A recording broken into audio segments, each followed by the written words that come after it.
Las entrevistas, los debates, la opinión y toda la actualidad jurídica la puedes escuchar en Voces del Derecho. Programa realizado por la Facultad de Derecho de la Universidad CES y su emisora, CES Radio.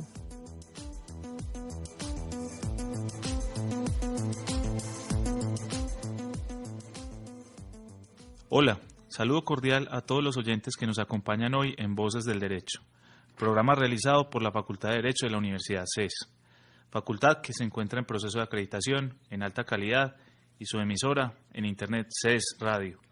Mi nombre es José David Arenas, docente de la universidad, y es un placer compartir este espacio con ustedes.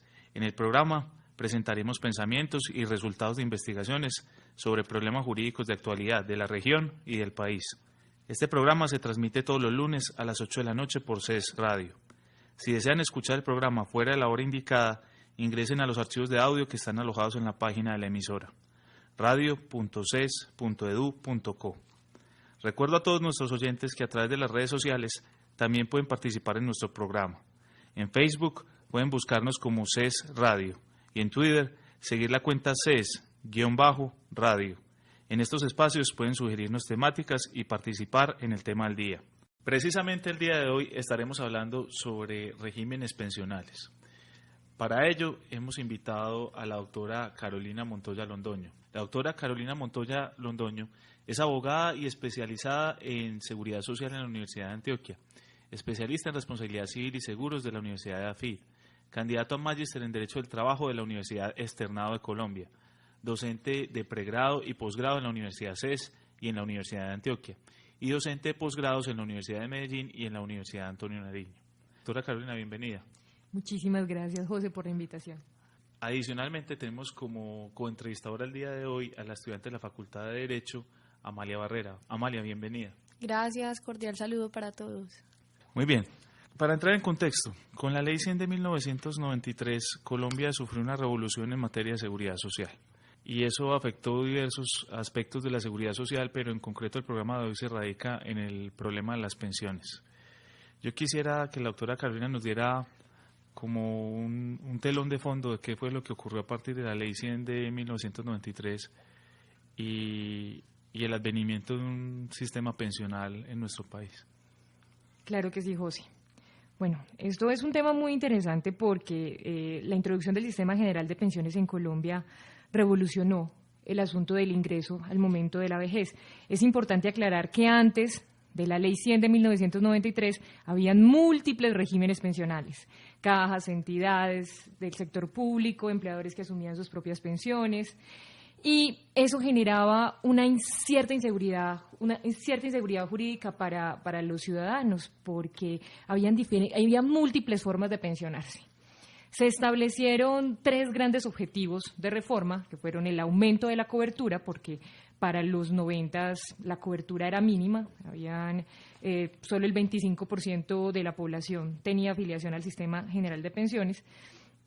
Adicionalmente, otra de las intenciones de la reforma fue el de lograr equidad. Pues como les decía, había múltiples regímenes pensionales, diferentes formas de pensionarse, privilegios en el sector público principalmente, personas que se pensionaban solo con 20 años de servicio sin importar la edad, diferentes requisitos de edad para efectos de la pensión. Entonces se estableció la necesidad de hacer una reforma que generara equidad. Y finalmente el tema de sostenibilidad financiera. Para ese momento se proyectaba que en el 2027 se tendría que hacer una transferencia equivalente a 27 puntos del PIB para efectos de garantizar el sostenimiento de las pensiones. Así que, considerando las recomendaciones del Fondo Monetario Internacional, del Banco Mundial, Colombia, igual que otros países de Latinoamérica, emprendieron una serie de reformas, entre ellas crear un régimen pensional paralelo. ¿Cómo así que paralelo? Se estableció entonces que en Colombia no se abandonaría el régimen de prima media con prestación definida que venía administrando para ese momento el Instituto de Seguros Sociales, Cajanal y Caprecom, entre otras cajas, y se adoptaría el régimen que en ese momento era un boom en América Latina y en Europa, que era un régimen que prometía sanear el tema de finanzas fiscales, y se introduce el régimen de ahorro individual. Es decir, ya, por ejemplo, 10 años antes en Chile se había establecido un régimen de ahorro individual como sistema sustituto. En Chile, por ejemplo, este régimen ingresa y desplaza el régimen de prima media, prometiendo entonces a largo plazo sanear el tema fiscal. En Colombia, inicialmente en los primeros debates sobre la reforma pensional, se estableció que se adoptaría un régimen sustitutivo también. Pero luego de muchísimas discusiones se adoptó un régimen paralelo, que es igual en Perú. Es decir, en estos momentos en Colombia y a partir de la Ley 100 se crean dos regímenes pensionales, un régimen de prima media, un régimen de ahorro individual, coexisten, pero son excluyentes. Carolina, nos gustaría que nos hablaras un poco sobre la administración del régimen de prima media. Claro que sí, Amalia. Entonces, el régimen solidario de prima media con prestación definida está actualmente administrado por Colpensiones, que antes era lo que conocíamos como el Instituto de Seguros Sociales. Caprecón y Cajanal administran prima media, pero están en liquidación. Es decir, en estos momentos estas cajas pagan sus pensionados, pero una vez fallezca el último beneficiario de sobrevivientes, se procederá entonces con la liquidación, la extinción definitiva de estas dos entidades. Entonces, hoy en Colombia solamente tenemos una administradora de prima media, que es Colpensiones, una empresa industrial y comercial del Estado, que establece entonces la administración de un régimen que tiene como base principal, base fundamental, la solidaridad intergeneracional. ¿Y qué es esto de la solidaridad intergeneracional? La solidaridad intergeneracional implica que los actuales cotizantes, los que están activos laboralmente, que libremente se afiliaron a ese régimen, realizan unas contribuciones y esas contribuciones se destinan a un fondo común que es administrado por Colpensiones. Y de esos recursos de ese fondo común se pagan las pensiones de los actuales pensionados. Eso sí, con el compromiso de que las futuras generaciones que aportarán pagarán las pensiones de los actuales cotizantes. Es una solidaridad entre generaciones. La población activa, la población joven, asume el gasto pensional de las generaciones inactivas, las personas que están en edad de retiro. Ahora, es importante establecer que el régimen de prima media en Colombia tiene un hueco fiscal enorme. Hay una deuda pensional grandísima que podría establecerse en el 200% del Producto Interno Bruto, y eso hace que anualmente de los recursos públicos se requieran hacer transferencias para efectos de financiar esas pensiones.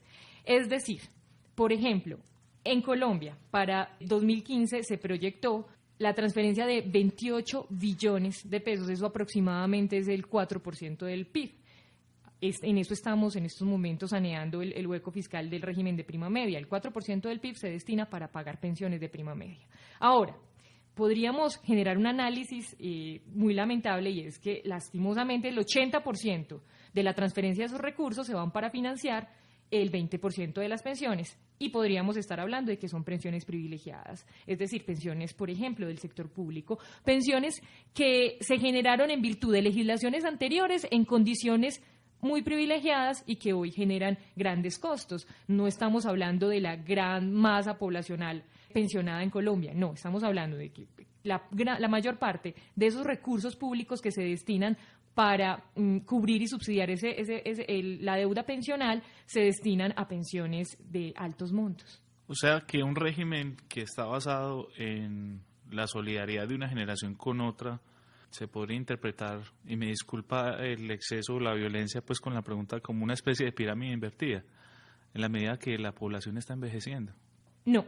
¿Por qué? Porque finalmente el régimen de prima media se basa en uno de los esquemas de solidaridad, que es justamente la solidaridad entre generaciones. El mismo artículo 48 de la Constitución Política, que establece que es uno de los principios fundantes de la seguridad social, el principio de solidaridad, genera esa relación.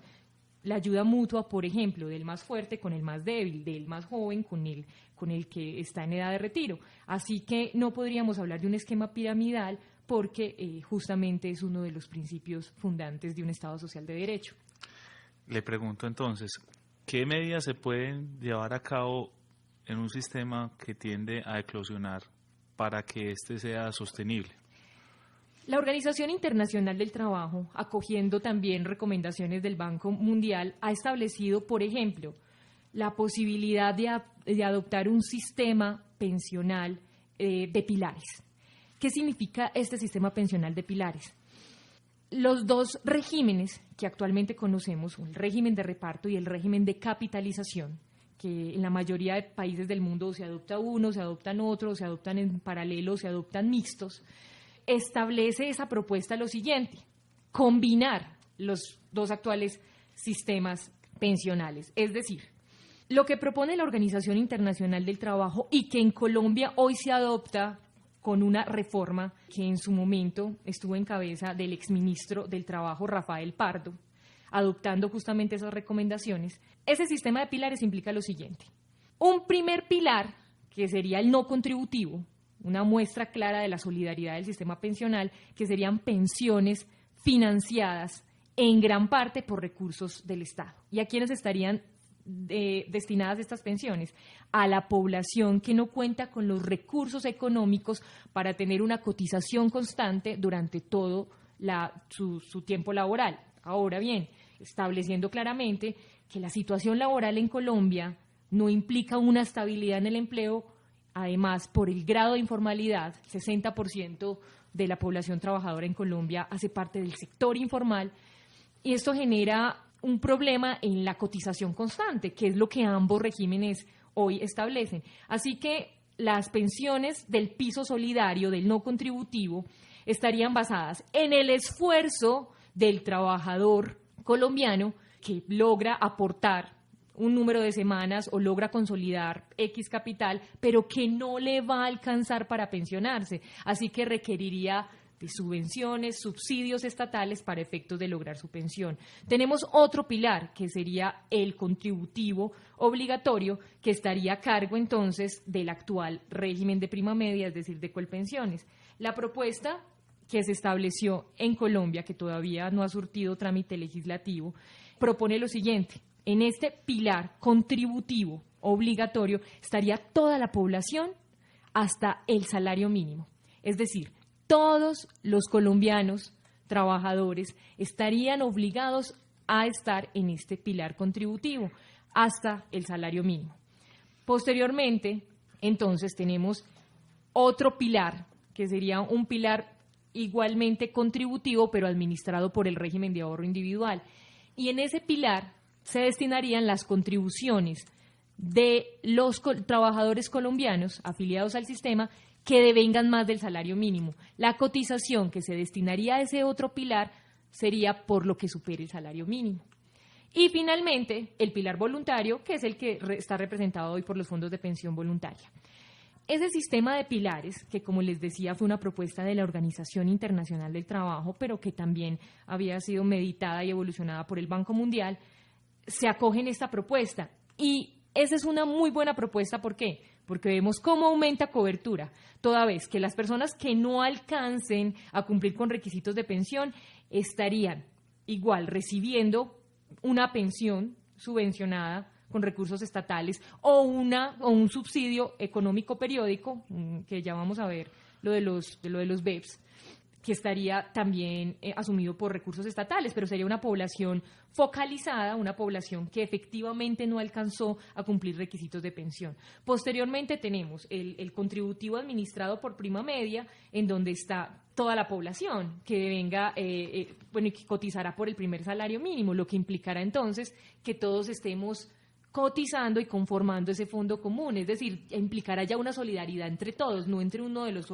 solo de los regímenes, será una solidaridad entre todos los colombianos que estemos cotizando al sistema. Y posteriormente, ya quienes tengan la posibilidad de cotizar más, también será obligatorio, por lo que supere el salario mínimo, de forma tal que todos los colombianos que coticen al sistema garantizarán una pensión del mínimo, una pensión solidaria, pero ya una vez entonces los que cotizaron por más del salario mínimo recibirán parte de esa pensión que será pagada por el régimen de ahorro individual, y ya quienes voluntariamente ahorraron en el sistema de pensiones voluntarias podrán recibir también un pago de una mesada que cerrará la brecha que existe entre el último ingreso y el pago de la pensión. Carolina, hay una pregunta hay una palabra que conocí por ti, que es procrastinar, ¿cierto? Procrastinar yo la entiendo como dejar para después. A mí me parece que el proceso pensional en Colombia, no me voy a poner a pensar pues en otros casos del mundo, ha tendido constantemente a procrastinar y a delegar problemas para después. Y normalmente quienes le sacan a uno la carta del Estado Social de Derecho, y yo sé que es nuestra Constitución, pero digamos lo que quiero ver el mundo como es y no como debería ser, no como lo hace la proclama constitucional, sino el mundo como es. Le plantean siempre a uno en últimas que el Estado va a resolver un problema. Por ejemplo, en este sistema de pilares, el primer pilar, el pilar fundante, el pilar de las personas que ganan recursos por debajo del mínimo, sería el Estado. Pero ¿de dónde saca el Estado esos recursos para sostener un sistema en una población creciente, en una situación? Y te planteo algo que actualmente ocurre y al menos lo veo desde mi perspectiva.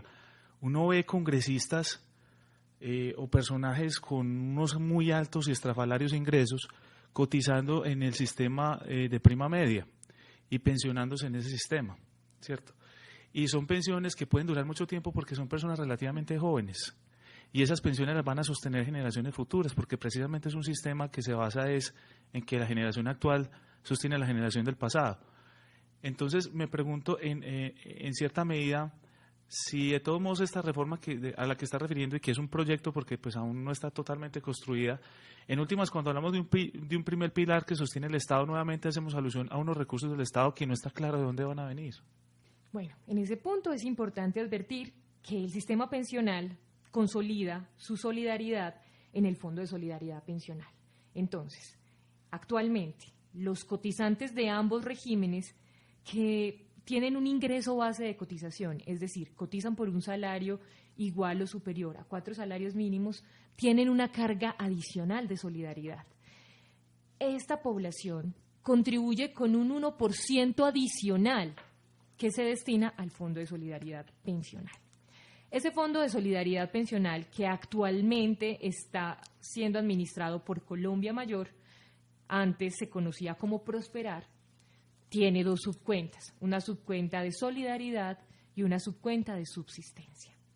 Esa subcuenta de solidaridad actualmente apoya la cotización de unos sectores poblacionales que no tienen la capacidad de realizar el aporte obligatorio de forma integral, es decir, trabajadores del sector rural, algunos independientes de bajos ingresos, madres comunitarias, entre otros.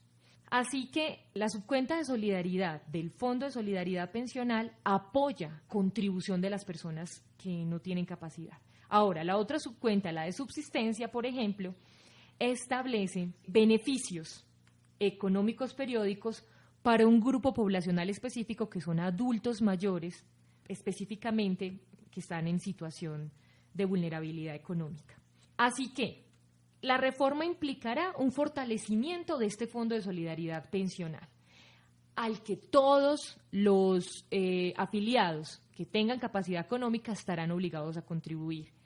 Adicionalmente, la propuesta multipilar plantea un saneamiento fiscal a largo plazo. Estaríamos hablando de unos 30, 40 años para tener unos resultados evidentes frente a la subvención del pasivo pensional. Ahora, con el esquema de pilares se establecerá entonces que todos los colombianos que tengan capacidad para aportar y que sean afiliados obligatorios contribuirán a ese primer pilar, a ese segundo pilar que garantizará una pensión de un salario mínimo. Así que en esa forma, esa solidaridad intergeneracional se ampliará y estaremos entonces cumpliendo a cabalidad con uno de los postulados del Estado Social de Derecho. Carolina, ahora nos gustaría que nos contara un poco sobre el régimen de ahorro individual. Claro que sí, Amalia. El régimen de ahorro individual, también conocido como régimen de capitalización, implica que el afiliado que elige voluntariamente este régimen tiene una cuenta de ahorro individual a la que ingresan los aportes obligatorios que mes a mes realiza, bien sea si es dependiente conjuntamente con su empleador o si es un trabajador independiente, realiza por sí mismo. A esa cuenta también van a ingresar los rendimientos financieros, que son el resultado de las actividades de inversión que realizan las diferentes administradoras de fondos de pensiones del RAIS, que es importante establecer que actualmente existen 4 administradoras del RAIS. Quisiera que le aclararas a los oyentes a qué te refieres cuando dices RAIS. Sí, el RAIS es la sigla que utilizamos para definirnos al régimen de ahorro individual con solidaridad. Antes de que profundices en eso, vamos a una pausa. En Voces del Derecho conocerás la actualidad jurídica con la visión profesional y especializada de expertos académicos. Por medio de entrevistas, debates y opinión, se abordan temas sociales en un lenguaje sencillo. Voces del Derecho, programa realizado por la Facultad de Derecho de la Universidad CES y su emisora CES Radio.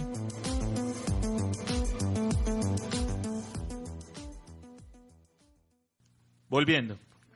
Teníamos entonces, Carolina, que nos estabas hablando del RAIS. Quisiéramos comprender a fondo la diferencia entonces de este sistema de ahorro individual con solidaridad, que aquí en adelante para el oyente lo podemos mencionar como simplemente RAIS. ¿Cuál es con el sistema de prima media? Listo, José. Tenemos muchísimas diferencias. Primero, para que el oyente pueda identificar cuál es el régimen de prima media en Colombia y cuál es el régimen de ahorro individual, podemos acudir a las entidades que lo administran. El régimen solidario de prima media con prestación definida en Colombia actualmente es administrado por Colpensiones. El régimen de ahorro individual con solidaridad actualmente es administrado por 4 administradoras que son del sector privado. Quiero hacer una precisión en este punto. El régimen de ahorro individual con solidaridad no necesariamente debe ser administrado por el sector privado. No, actualmente se presenta esa situación. El sector privado participó de la administración del régimen de ahorro individual, considerando que en el año 93, con la creación del régimen, pues las entidades que conocían de administración del régimen de ahorro individual o que se podían acercar a ese entendimiento eran las entidades aseguradoras. Así que las administradoras actuales, de hecho, provienen de diferentes aseguradoras. Empezaron 7 administradoras del régimen de ahorro individual en el 93.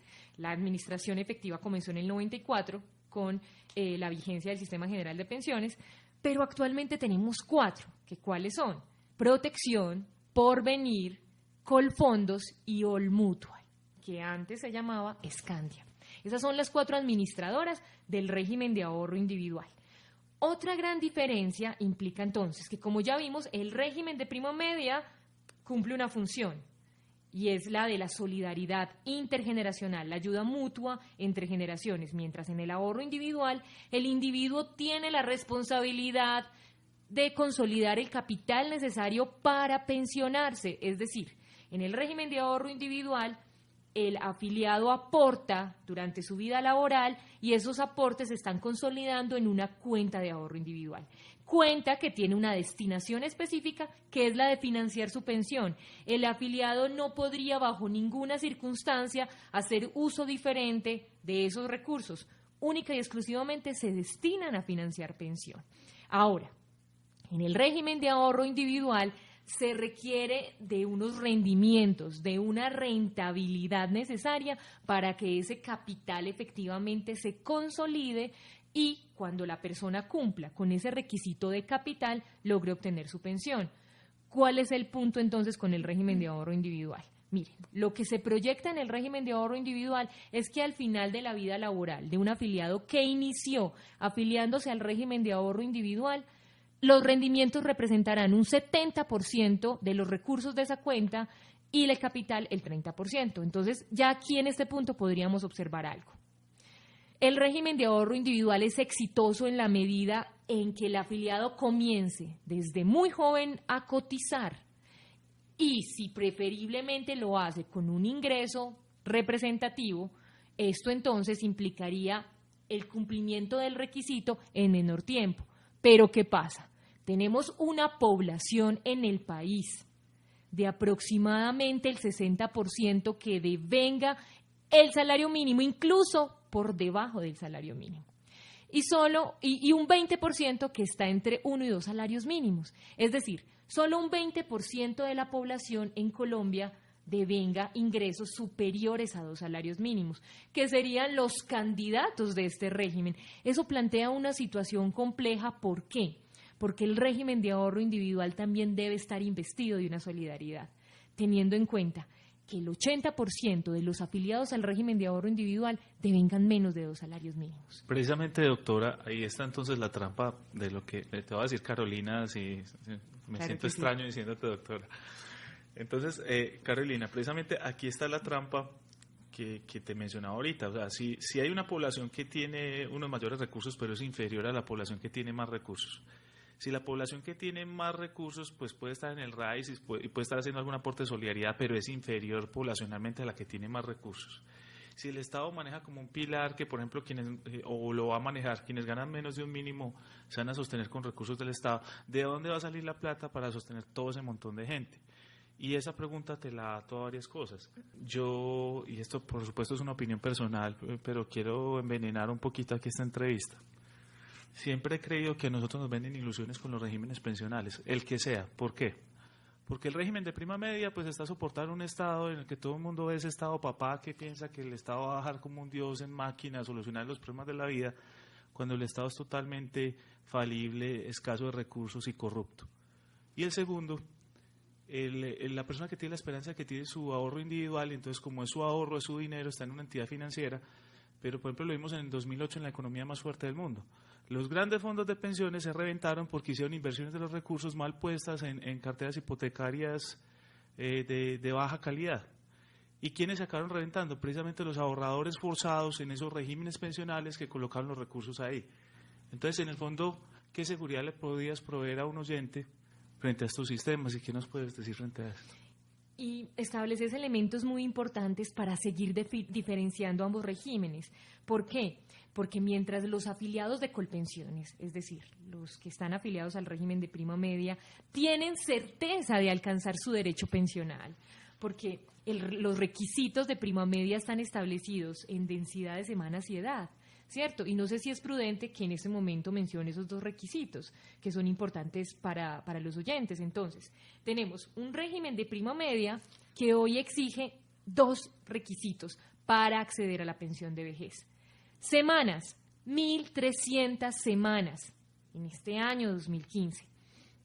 Teníamos un aumento progresivo que se venía dando desde el 2003, pero que en el 2015 se consolida y quedan 1.300. De aquí en adelante, ese será el requisito de semanas para quienes están afiliados al Sistema General de Pensiones en el régimen de prima media. Y edad. A partir del 2014, las edades incrementaron 2 años. Tenemos entonces un requisito de edad para las mujeres que está en 57 años y un requisito de edad para hombres de 62 años. ¿Qué pasa entonces? El régimen de prima media debe ir reajustando esos requisitos a medida de que los cambios de tasa de natalidad van variando, porque debe ajustarse entonces a los requerimientos de esas generaciones venideras. Pero hay una certeza en la adquisición del derecho pensional en el régimen de prima media. Se cumple edad y se cumple semanas y se obtiene el derecho. Por eso es un régimen de prestación definida. Además, el monto de la pensión de prima media está previamente establecido. La Ley 100 en su artículo 34 establece una fórmula que se aplica para establecer el monto de las pensiones. Entonces, el afiliado al régimen de prima media tiene una ventaja y es certeza. Cumple 2 requisitos y se pensiona. Por el contrario, el afiliado del régimen de ahorro individual no tiene esa certeza. Hay una incertidumbre constante en el afiliado del régimen de ahorro individual. ¿Y en qué sentido? Deberá alcanzar un capital necesario para financiar siquiera el 110% de la pensión mínima del año en que se va a pensionar. Esto implica una serie de elementos financieros que el común de las personas no entienden y no tienen por qué entender. Colombia tiene una falencia en la misma educación básica y es que no hay una cátedra financiera. Nosotros terminamos nuestra educación básica y no sabemos administrar nuestros recursos, no tenemos ni idea qué es un banco, qué hace un banco, y ahora a los 18, 20, 25, cuando se inicia la vida laboral, el empleador nos dice, bueno, trabajador, usted tiene que elegir entre el régimen de prima media y el ahorro individual. ¿Qué es eso? O sea, el trabajador promedio no entiende de este asunto. José, si muchos abogados no entienden todavía un sistema pensional, ¿cómo pedirle a un ciudadano profano en estos asuntos que elija un régimen? Es que es una situación, el mismo régimen plantea un efecto colateral y es la necesidad de educarnos desde la educación básica en temas financieros. ¿Por qué? Porque no es solo desde abrir una cuenta para recibir el ingreso mensual o abrir un CDT, hasta elegir el régimen pensional. El régimen de ahorro individual entonces tiene todas estas variables financieras que exigirán un mínimo de conocimientos en el afiliado o por el contrario una responsabilidad social enorme por parte de las administradoras para efectos de la asesoría a los afiliados, no solo en la selección de régimen, sino también en la selección de los diferentes multifondos y en la expectativa de pensionarse. Una asesoría que debe ser muy responsable, porque así como lo hemos escuchado en estos espacios académicos, el régimen de ahorro individual genera unas proyecciones que hacen que el afiliado elija ese régimen bajo un compromiso futuro de obtener una mejor pensión. ¿Y qué pasa? Después de estar cotizando muchos años en ese régimen, la administradora, 10 años antes de llegar a esas edades mínimas, que es el tiempo que tiene para poder decidir finalmente en qué régimen se va a pensionar, le dice al afiliado: mire señor o mire señora, ya hicimos el análisis pensional y a usted le convendría más estar en el régimen de prima media. Entonces, generan expectativas en el afiliado que lo mantienen, por decir, engañado durante el tiempo del aporte, porque no cumplen con esa proyección que hace a futuro. Ahora, también, no es que quiera sacar en limpio a las administradoras, pero es que la administración de los recursos del régimen de ahorro individual, RAIS, están sometidos a un alias. ¿Y cuál es ese alias? El mercado financiero. Yo me atrevería a decir también que los fondos que maneja el Estado, porque igual el Estado los tiene que colocar en el mercado y el mercado también puede fallar, ¿cierto? Entonces, a la larga todo está sometido a un alias, una posición muy personal, pero a veces nos venden la falsa seguridad, ¿cierto? Hay disculpa, doctora, que me atreva a hacerles ese tipo de comentarios. No, Carolina. Amalia le tiene una pregunta. Doctora, totalmente de acuerdo con lo que usted decía, que la gente normalmente no tiene conocimiento como entre cuál régimen puede ser más beneficioso que otro, según el caso pues de cada persona en particular. Entonces sería bueno como que estableciéramos que sería bueno tener en cuenta a la hora de acogerse a un régimen en particular. Muy bien. Gracias, Amalia. Poniendo de presente que la asesoría en la selección de régimen debe estar en cabeza del empleador, el funcionario de recursos humanos, que le dice el primer día al trabajador: venga, necesito que me diga o a cuál régimen está afiliado para seguir haciendo aportes, o que me diga a cuál quiere pertenecer. Hay una responsabilidad en la asesoría del empleador. Ahora, el empleador también puede solicitar el acompañamiento de las administradoras para efectos de que esa asesoría sea objetiva y responsable. ¿Qué pasa entonces? Amalia, es muy pertinente tu pregunta porque, bueno, uno se pregunta, ¿y cuáles son esos factores a tener en cuenta al momento de seleccionar uno u otro régimen? Lo primero que debería establecerse es lo siguiente. Ya como lo hemos venido diciendo, el régimen de ahorro individual es un régimen de capitalización, cuyo éxito o cuyo buen funcionamiento está radicado en los rendimientos que se dan, sobre todo a largo plazo. Así que podríamos identificar que el régimen de ahorro individual convendría en un primer momento a las personas que inician a cotizar jóvenes, que inician sus aportes antes de los 25 años. ¿Y por qué? Porque esos aportes que van a estar haciendo al régimen de ahorro individual se van a estar consolidando en el tiempo de forma tal que al final de la vida laboral van a tener unos mayores rendimientos que se han generado durante toda esa etapa de acumulación. ¿De acuerdo? Otro punto importante. No hemos hablado en esta entrevista de una situación muy relevante para el sistema pensional en Colombia, que es el régimen de transición. El régimen de transición implica entonces que un grupo poblacional importante que venía afiliado antes de la Ley 100 con unas expectativas definidas de pensionarse, tienen la posibilidad de adquirir ese derecho a la pensión con las normas anteriores a la Ley 100, normas que son más beneficiosas. El legislador, ¿por qué lo implementó? Para proteger expectativas legítimas de pensionarse.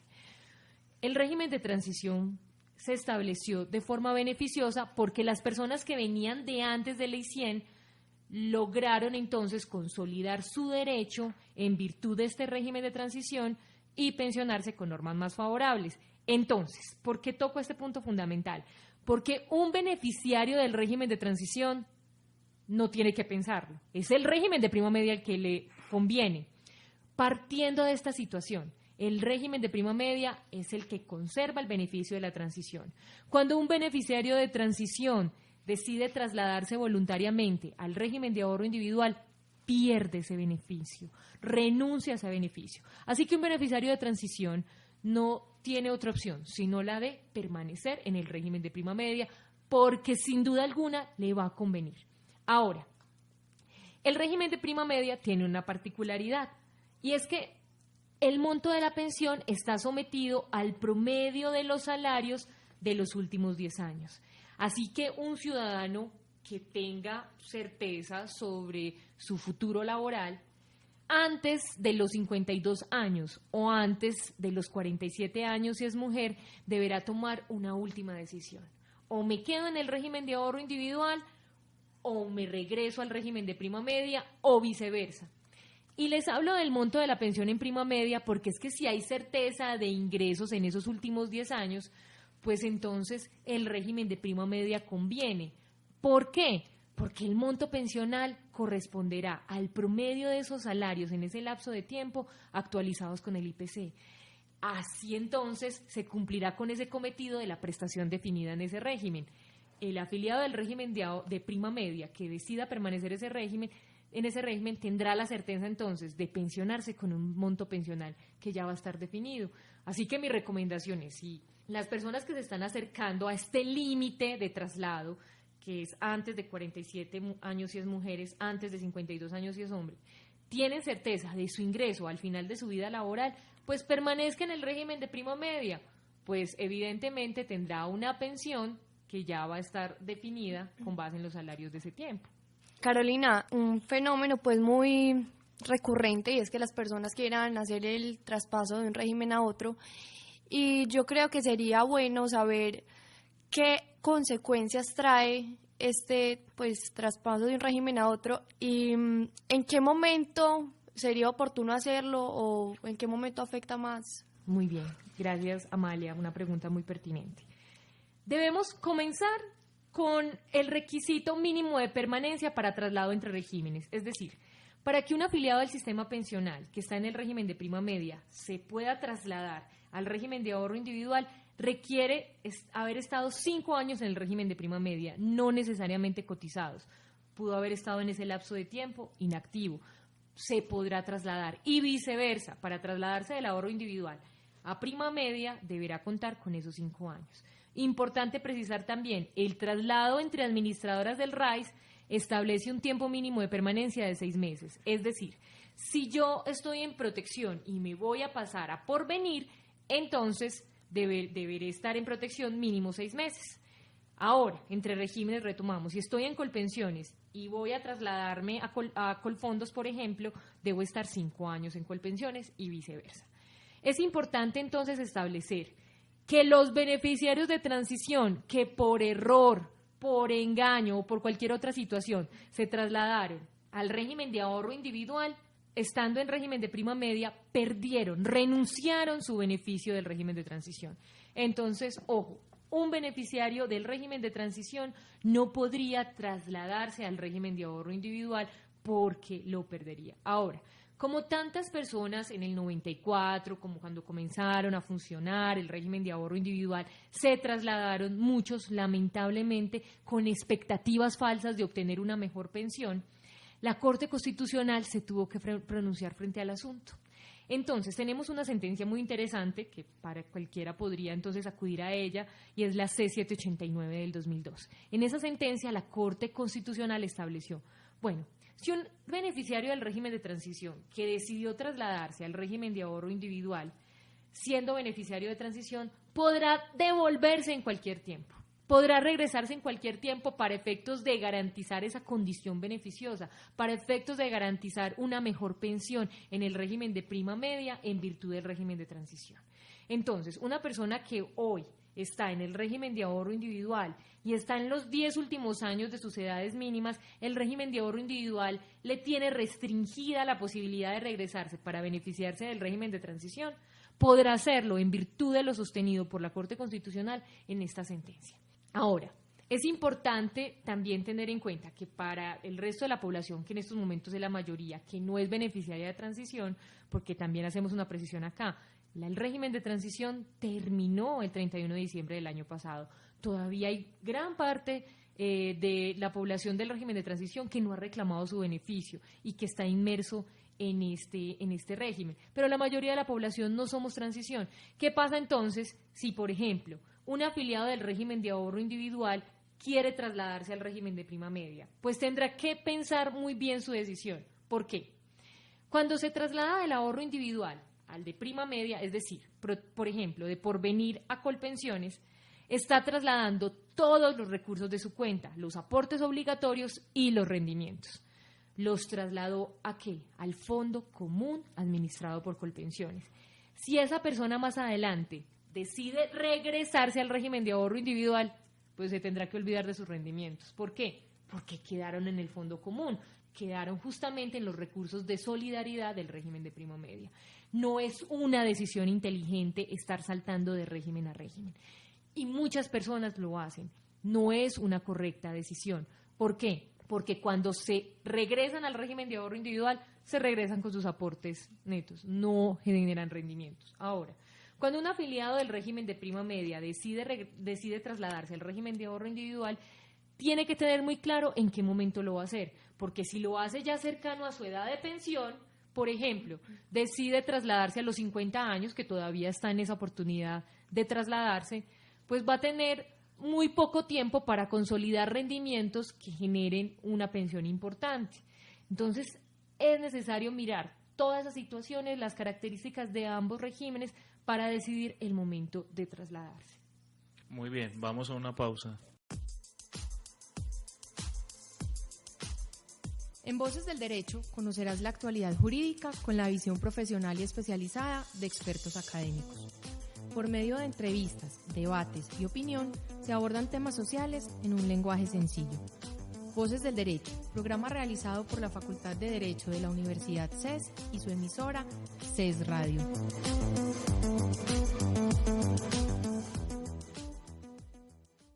Muy bien, Carolina.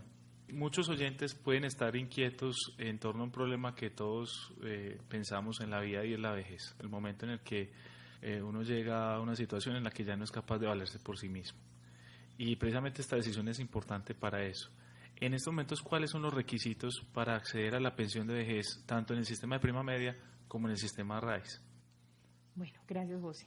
Entonces, en el régimen de ahorro individual, como les comentaba, el requisito está basado en capital. El artículo 64 de Ley 100, para quien le interese revisarlo, establece que para pensionarse en el régimen de ahorro individual se requiere acreditar en la cuenta el capital necesario para financiar una mesada pensional de mínimo el 110% del salario mínimo mensual legal vigente.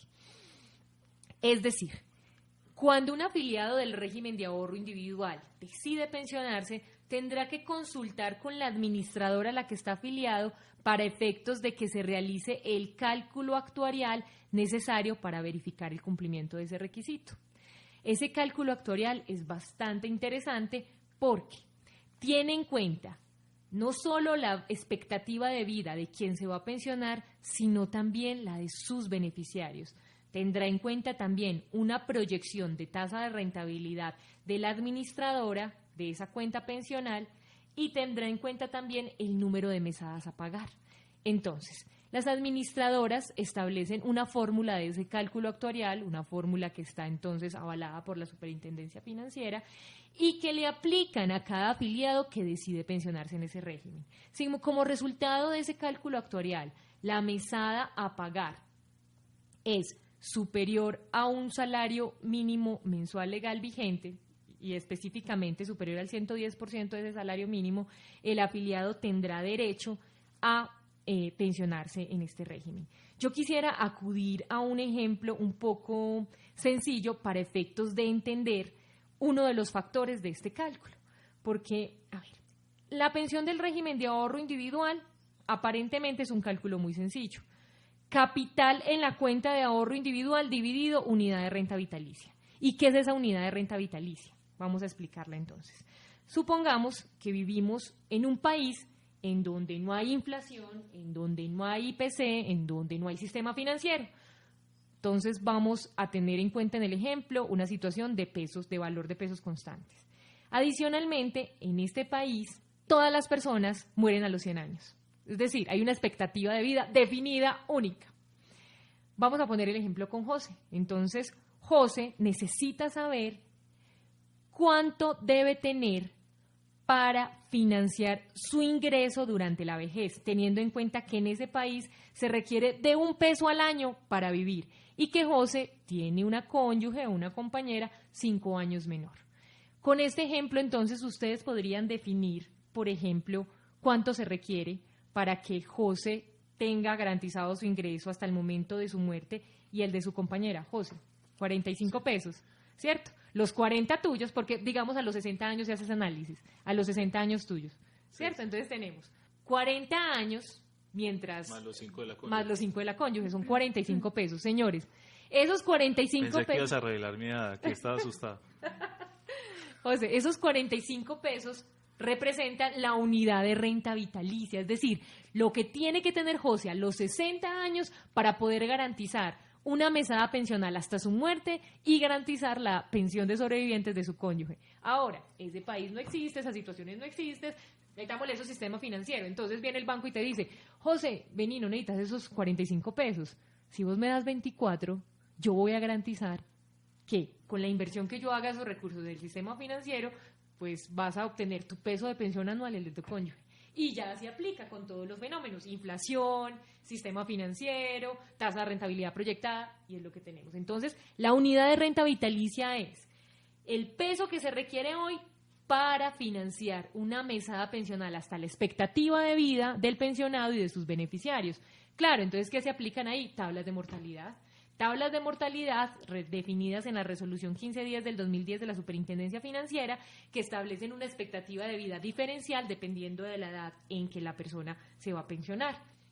Esas tablas de mortalidad están inmersas en ese cálculo y son estos factores los que tiene en cuenta el régimen de ahorro individual para efectos de calcular la pensión de vejez. Algo paradójico, las tablas de mortalidad van hasta los 110 años. Entonces vemos afiliados del RAIS alarmadísimos, que dice, administradora, ¿cómo se le ocurre a usted a calcularme hasta los 110 años? ¿A usted quién le dijo que yo iba a vivir hasta ahí? Pues según las tablas de mortalidad, hay una probabilidad de llegar hasta los 110 años. Y esa probabilidad debe representarse en dinero, porque hay una particularidad en el régimen de ahorro individual, y es que el afiliado consolidó en la etapa de acumulación el capital necesario para pensionarse durante su etapa de desacumulación. Es decir, es su propio capital el que lo va a pensionar. Ahí no va a tener Supongamos que se acaba el capital, porque se hizo mal el cálculo. Y ahí hay otra pregunta implícita. ¿El cálculo está gobernado por alguna norma de tal manera que las entidades no puedan, digamos, manipular los cálculos actuariales en desmedro del ahorrador? Pero además de esa pregunta implícita, supongamos que falló un cálculo. Entonces, en la etapa de desacumulación, un afiliado agotó todos los recursos que tenía en el RAIS. Tiene que seguir respondiendo a la entidad. Eso pues como para la seguridad de los oyentes. Sí. José, es importante hacer la siguiente precisión. La cuenta de ahorro individual no se agota. ¿Y por qué no se agota? Porque la pensión en el régimen de ahorro individual está sometida a un recálculo anual. La administradora está vigilante anualmente de que el afiliado mantenga el capital necesario para financiar una mesada siquiera del salario mínimo. Ahora, sí hay que hacer una precisión. En el régimen de ahorro individual hay una modalidad que es la de retiro programado. Esta modalidad en la que el pensionado, al momento de pensionarse, elige quedarse con la administradora para que le siga administrando el capital pensional.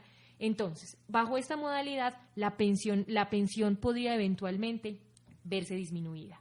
Por ejemplo, Eso ocurrió y se materializó en el 2008.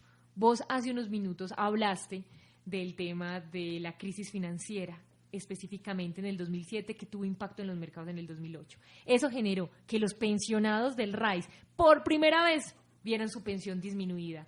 El impacto fue impresionante, hubo tutelatón. Los pensionados del RAIS, con mesadas altísimas, también con las mesadas cercanas al mínimo, interpusieron acciones de tutela. Señor juez constitucional, ¿cómo es posible que una administradora hasta a mí me esté bajando la pensión? ¿Y qué pasa? Como no tenemos cultura de ahorro individual, no tenemos cultura financiera, los pensionados no eran conscientes de que al elegir esa modalidad su pensión podía bajar. Y así lo establece la norma, y es una norma que está vigente y que no ha sido declarada inexequible en ningún momento. Tengo entendido, doctora, que han surgido incluso productos como los seguros de brecha pensional, buscando precisamente que los pensionados bajo este sistema no se vean afectados en los recursos. Definitivamente, pero no son solo para los del ahorro individual.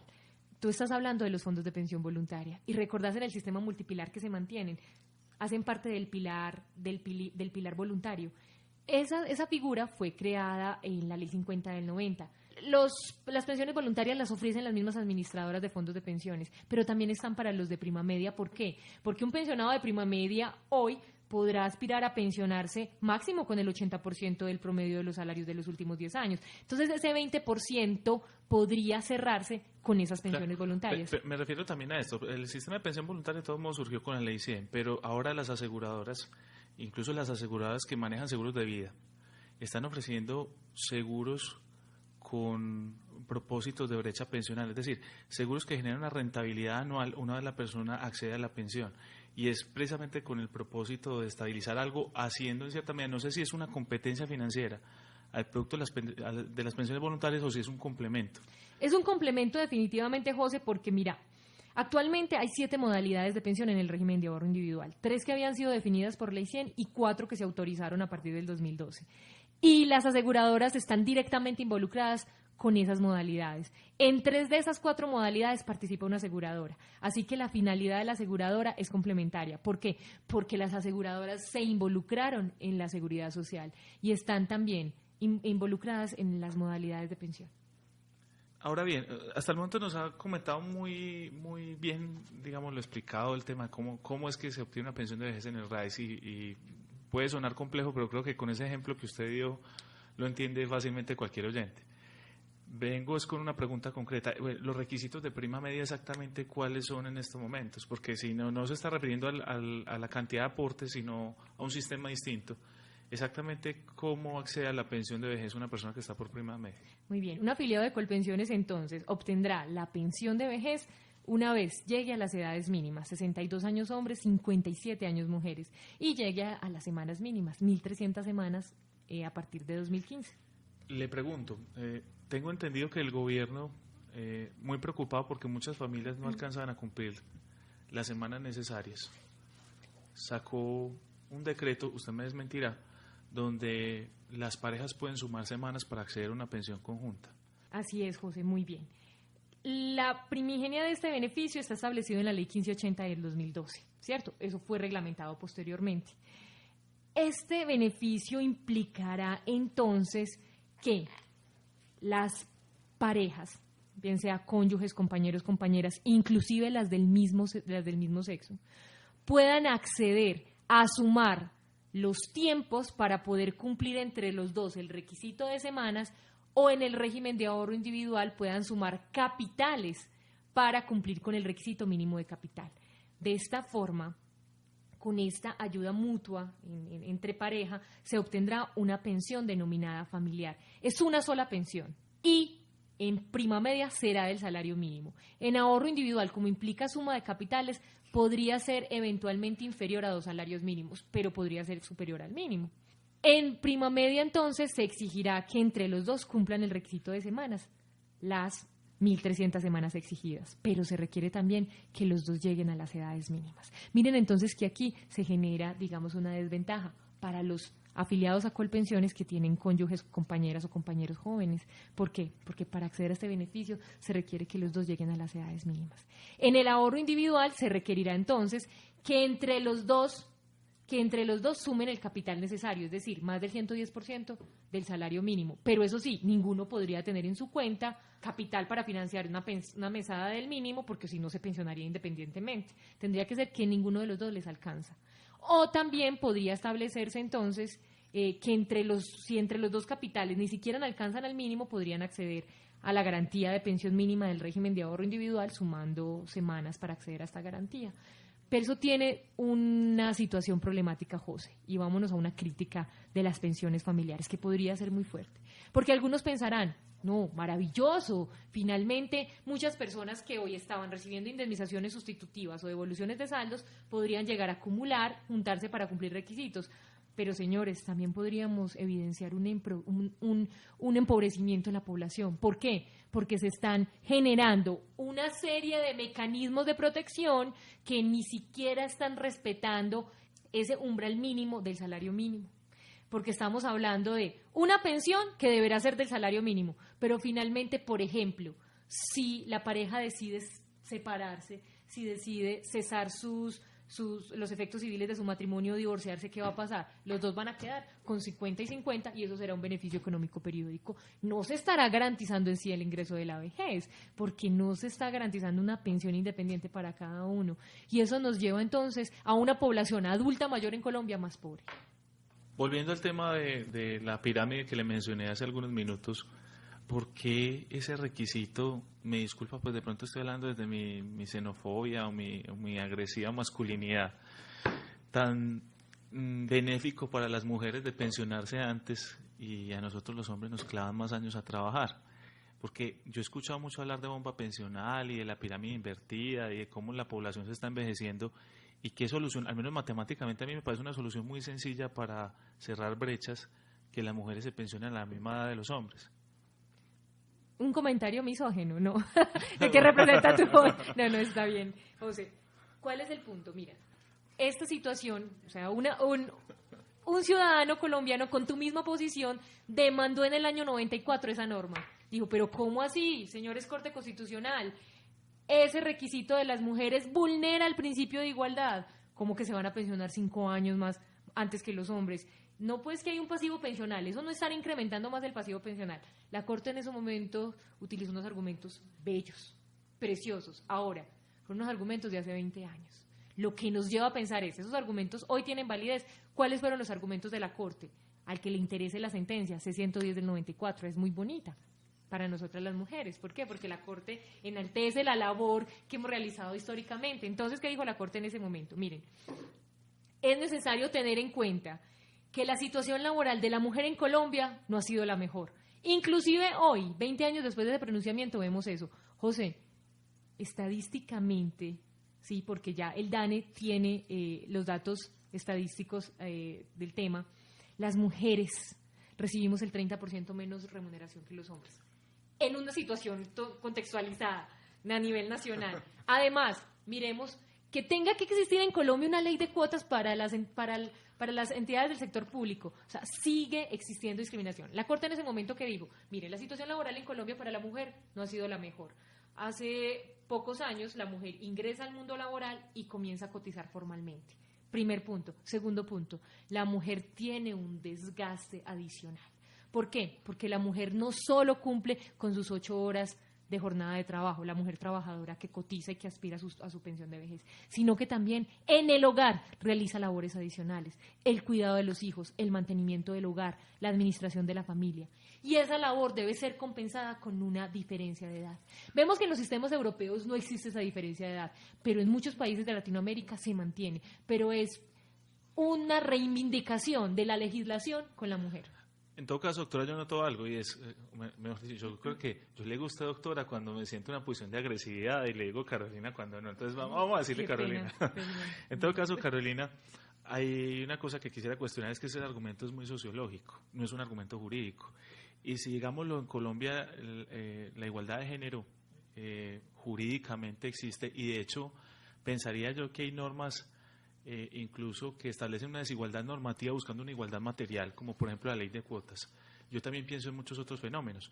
En estos momentos, sociológicamente, el acceso a la educación superior es superior hacia la mujer que hacia el hombre. el hombre tiene que prestar servicio militar obligatorio y la mujer no. Existe una ley de cuotas para las mujeres, pero no para los hombres, porque no hay una ley igualitaria de cuotas que, por ejemplo, en los puestos ternados mínimo haya un hombre, así como mínimo debe haber una mujer. Es que podría ser, las dos normas no se aniquilan mutuamente. Entonces, si hay una discriminación positiva hacia el hombre desde la norma, pese a que sea buscando que haya un restablecimiento, un equilibrio social en cuanto a la igualdad material, ¿por qué no dar un paso avante, teniendo en cuenta que estamos frente a una posible crisis pensional en cuanto a este tema? ¿Cierto? Y también puede ser un tema que se maneje desde una transición normativa, por supuesto, pero es una solución que quizás a mí me da la impresión de que no queremos enfrentar. Recientemente, incluso tengo entendido que la OCDE se manifestó al respecto, y una de las propuestas que tenía de reformas a nuestro régimen era esa, porque hay esa desigualdad y esos añitos de ventaja que tiene la mujer son financieramente un impacto muy grave para el sistema. El asunto, José, es, pues, compañero José, yo le invito entonces a demandar la norma por razones diferentes a las que puede demandar el 94. No, José, mentiras. El punto importante aquí es el siguiente.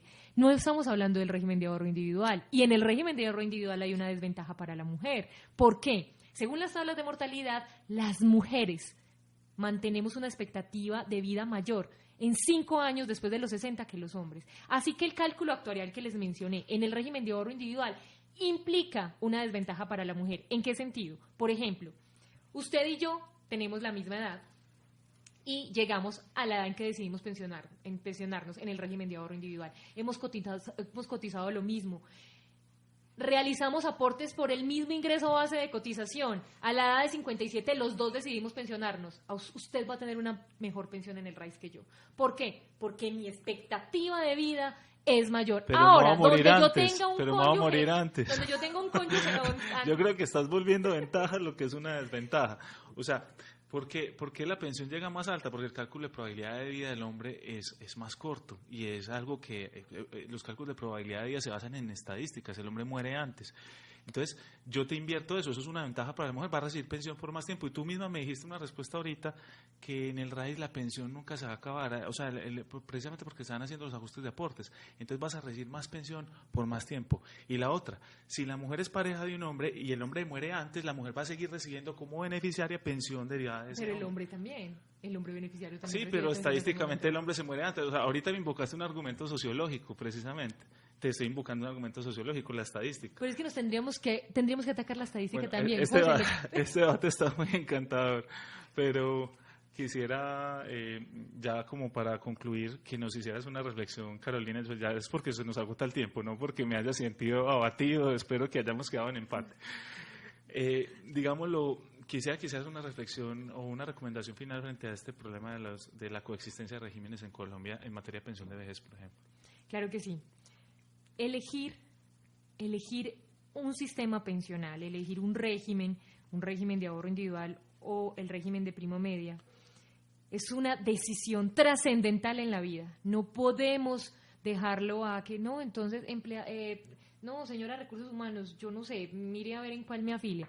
No, es tan trascendental, y cuando las personas llegan a esa edad cercana es cuando se empiezan a preocupar. Hay que ver las consultas de personas ya que superan los 50 años, ya reconstruyendo su historia, mirando que le faltan semanas, diciendo, no, yo por qué me trasladé al régimen de ahorro individual, o yo por qué estoy en prima media, si no voy a alcanzar pensión y me hubiese convenido más la devolución de saldos del RAIS.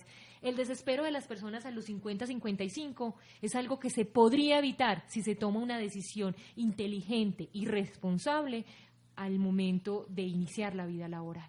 Es importante también que esos aportes voluntarios que algunos hacen al ahorro individual no los hagan ya finalizando la vida laboral. No, si hay una decisión consciente y responsable de acumular capital para efectos de obtener una mejor pensión, hagan esos aportes voluntarios desde el inicio de la vida laboral. Finalmente se van a ir consolidando. Y los que están en el régimen de prima media, hay unos convencidos de estar en el régimen de prima media, considerando la solidaridad del sistema. Entonces, proyecten muy bien cuáles van a ser los ingresos al final de su vida laboral. La decisión de elegir un régimen pensional es de vital trascendencia. Necesitamos un compromiso integral, no solo del afiliado, porque finalmente entonces el afiliado puede ser profano en estos asuntos. Un compromiso de las administradoras de pensiones, de los empleadores y del Estado mismo, en la capacitación necesaria desde la misma educación básica del de una instrucción financiera mínima. Carolina, muchas gracias. Muchas gracias. A ustedes por invitarme al programa. Muchas gracias. Las entrevistas, los debates, la opinión y toda la actualidad jurídica la puedes escuchar en Voces del Derecho. Programa realizado por la Facultad de Derecho de la Universidad CES y su emisora CES Radio.